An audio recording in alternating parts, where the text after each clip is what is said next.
We all know that kids can be incredibly cruel to each other. Almost every child and almost every adult is the victim of bullying at some point in his or her life. Since the internet has become such an important part of our world today, it's no wonder that online bullying has become a problem. There's even a name for it: cyberbullying. Just like kids can stay in touch with their friends online, bullying can happen in the same way. But cyberbullying is very different from bullying in real life, where a bully has to face up to his or her actions. When teens think they can escape punishment for their actions, there's really no telling how far they will go. Online bullies think they can hide who they really are with fake profiles or a made-up screen name. Suddenly, it doesn't matter if a bully is bigger and stronger than his victim. He has the internet as his weapon. But the truth is, cyberbullies aren't as anonymous as they think they are. Internet service providers and police agencies can track people who cross the line using the very technology the teen used. Why do you think cyberbullies choose to use the internet rather than being mean in person?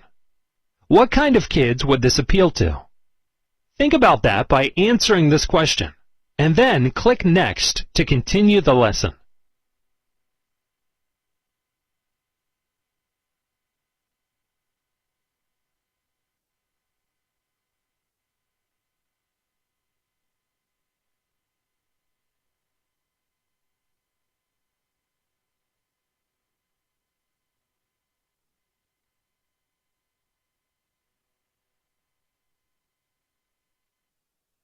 Let's consider why cyberbullying happens in the first place. For one thing, the bully could be angry or trying to seek revenge. He or she might be frustrated or jealous.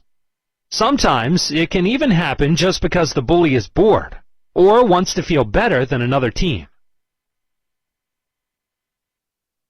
There are a lot of ways cyberbullying can occur. One is through email, but it can also be done in instant messages or chat rooms. It's also increasingly common for children to leave a mean comment on another teen's Facebook or MySpace profile, where all of their friends can see it. So, what's the difference between cyberbullies and traditional bullies? Where does cyberbullying tend to happen?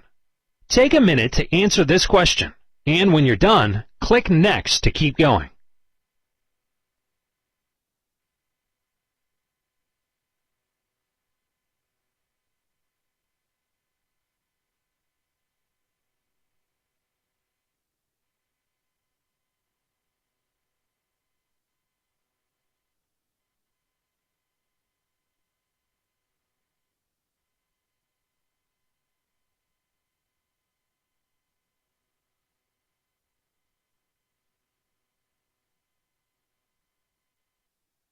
There are two kinds of cyberbullying.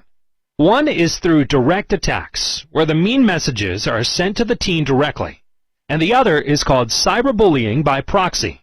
This happens when the bully gets others to join in and team up against the teen by saying or posting many hateful things online.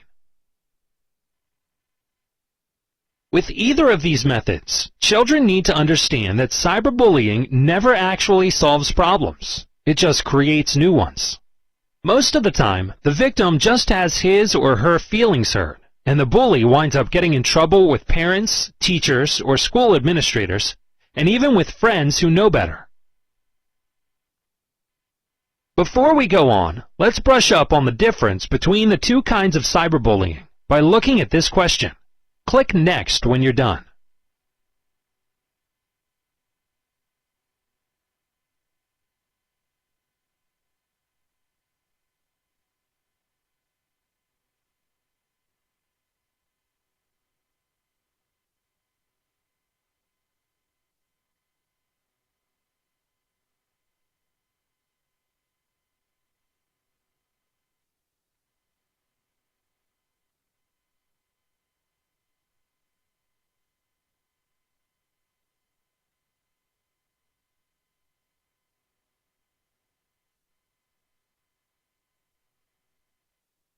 It's important to pay attention to kids and watch for warning signs that they might be having a hard time. Things like withdrawing from family and friends, becoming sullen, or losing interest in activities they once enjoyed can be signs of a problem.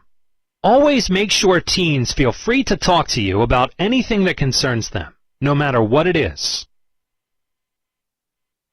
Take a look at this scenario and try to determine the best way to handle cyberbullying. When you're done, click Next.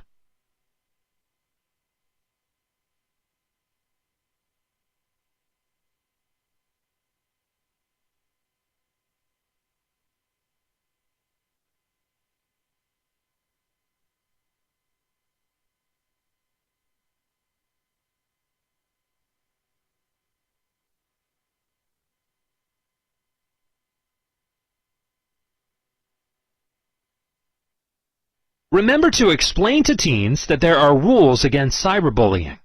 In fact, several states have passed laws against digital harassment, which means bullying online.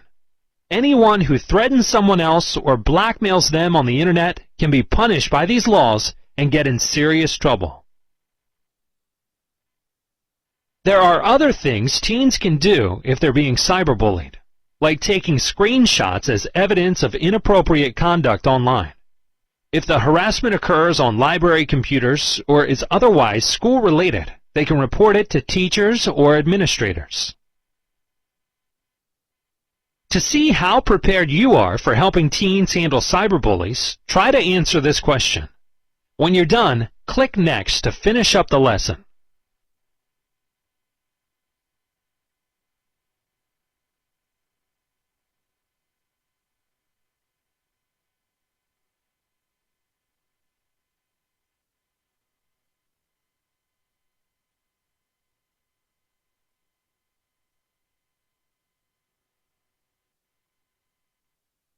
When it comes to cyberbullying, remember the most important thing you can do to help teens is be supportive and let them talk about any problems they have. There may not be a way to end harassment altogether, but you can certainly do your part to keep the kids in your life safe and happy. Here are some real-life examples of how the concepts discussed in this lesson could be used in a classroom, either as a teaching tool or an administrative aid.